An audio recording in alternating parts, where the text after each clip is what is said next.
Hello. కానమోకు కథావచనం మోహనవచనం పరిజ్ఞానహితభాండం నిత్య చదువరి శ్రోతలకు ఆహ్వానం. నమస్కారం. చదవదగునెవరు రాసిన తదుపరి చదివిన వెంటనే మరువక పలువురికి వినిపింపబూనిన అది ఏ పరిజ్ఞాన హితభాండమవుపో మహిళ మోహనవచనమై విరాజిల్లు.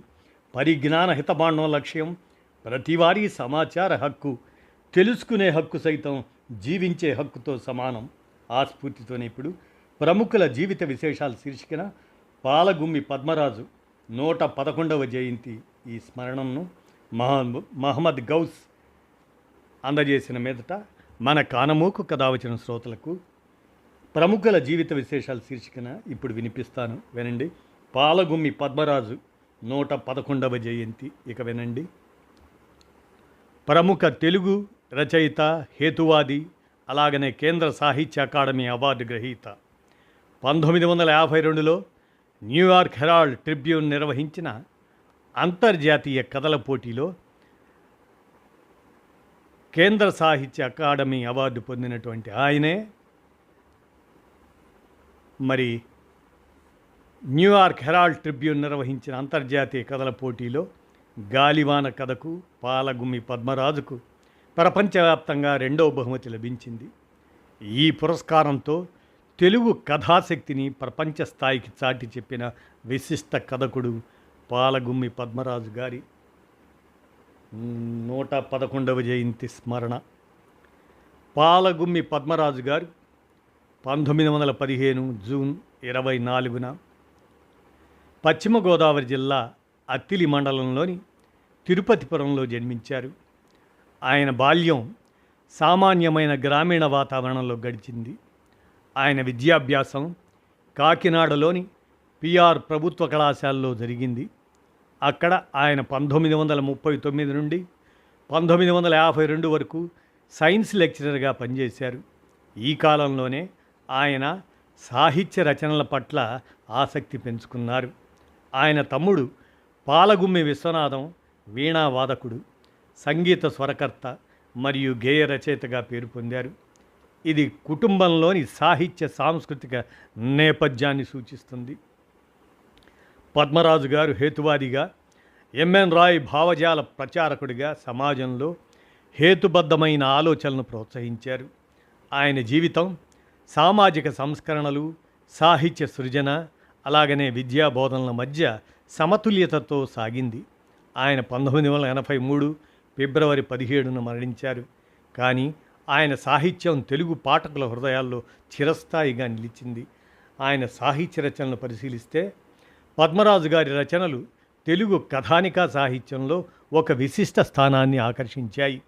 ఆయన సుమారు 60 కథలను రచించారు. వీటిని 3 సంపుటాలుగా ప్రచురించారు. గాలివాన, పడవ ప్రయాణం, ఎదురు చూసిన ముహూర్తం. ఇక ఆయన తొలి కథ సుబ్బి పాఠకులను విశేషంగా ఆకర్షించింది ఆ కథ. కానీ ఆయనకు అంతర్జాతీయ గుర్తింపు తెచ్చిన రచన గాలివాన.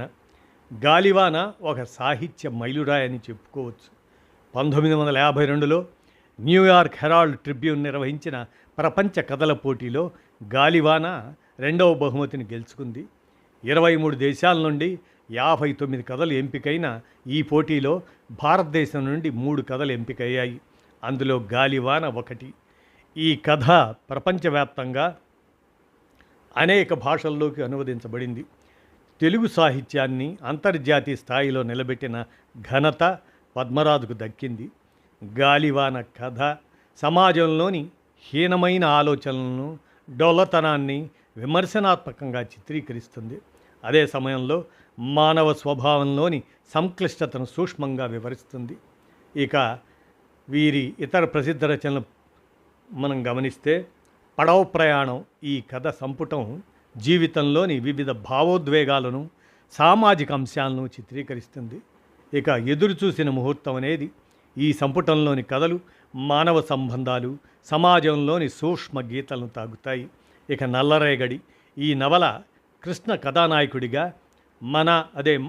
మా ఊరి కథ పేరుతో సినిమాగా మార్చబడింది.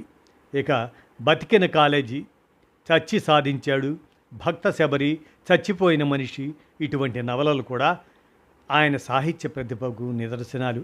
ఇక సినీ రంగంలో సాహిత్య ప్రస్థానం పాలగుమ్మి వీరిది మనం పరిశీలిస్తే పద్మరాజు గారు కేవలం కథకుడే కాకుండా తెలుగు చలనచిత్ర రంగంలో కూడా రచయితగా తన ముద్ర వేశారు. వారి సాహిత్యం సినీ రంగంలో కూడా ప్రభావాన్ని చూపింది. బంగారు పాప ఆ సినిమాకు కథ రాసి దాని విజయంతో సినీ రచయితగా గుర్తింపు పొందారు. బికారు రాముడు అనే చిత్రానికి దర్శకత్వం వహించారు. కానీ ఈ చిత్రం వాణిజ్యపరంగా విజయవంతం కాలేదు. పడవ ప్రయాణం కథ స్త్రీ పేరుతో సినిమాగా నిర్మించబడింది. కానీ ఇది విడుదల కాలేదు. దాసరి నారాయణరావు సినిమాలకు గోస్ట్ రైటర్గా కూడా పనిచేశారని ప్రచారం ఉంది. ఇది ఆయన సినీ రంగంలోని విస్తృత ప్రభావాన్ని సూచిస్తుంది.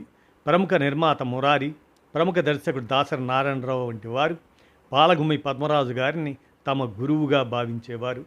హేతువాదం మరియు సామాజిక దృక్పథం కలిగినటువంటి పద్మరాజు గారు ఆయన హేతువాదిగా ఎంఎన్ రా యొక్క రాడికల్ హ్యూమనిజం భావజాలాన్ని ప్రచారం చేశారు.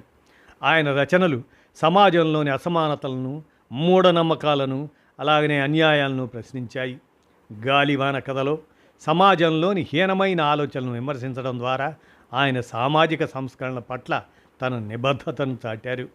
ఆయన కథలు కేవలం వినోదం కోసం మాత్రమే కాక సమాజంలో ఆలోచనాత్మక మార్పులను ప్రేరేపించేందుకు రాయబడ్డాయి. వారు సిగ్మండ్ ఫ్రాయిడ్ మనోవైజ్ఞానిక సిద్ధాంతాలను, మానవ మనస్తత్వాలను లోతుగా విశ్లేషిస్తూ ఆయన కథలు రాసేవారు. పురస్కారాలు మరియు గుర్తింపు పద్మరాజు గారి విషయంగా మనం పరిశీలిస్తే కేంద్ర సాహిత్య అకాడమీ అవార్డు 1985 గాలివాన కథా సంపుటానికి ఈ పురస్కారం లభించింది. ఇది తెలుగు సాహిత్యంలో ఆయన రచనల గొప్పతనాన్ని ధృవీకరిస్తుంది. ఇక న్యూయార్క్ హెరాల్డ్ ట్రిబ్యూన్ ప్రపంచ కథల పోటీ 1952లో గాలివాన కథకు 2వ బహుమతి లభించింది. ఇది తెలుగు సాహిత్యానికి అంతర్జాతీయ గుర్తింపు తెచ్చింది.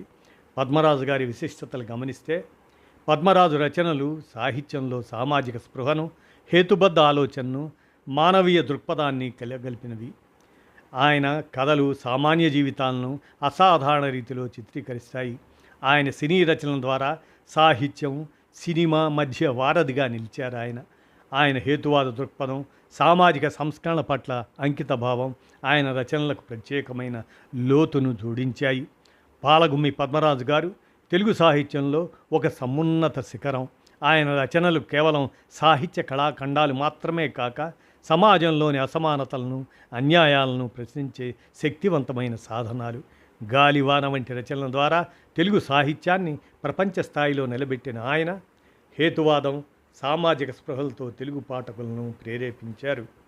ఆయన 111వ జయంతి సందర్భంగా ఆయన సాహిత్య సౌరభాన్ని స్మరించుకోవటం ప్రతి తెలుగు సాహిత్యాభిమాని యొక్క గౌరవంగా భావిస్తూ వారికి నివాళులర్పిస్తూ మహమ్మద్ గౌస్ అందజేసిన ఈ అంశాన్ని మన కానమోకు కథ వచ్చిన శ్రోతలకు మీ కానమోకు స్వరంలో ప్రముఖుల జీవిత విశేషాలు శీర్షికన వినిపించాను. విన్నారుగా, ధన్యవాదాలు.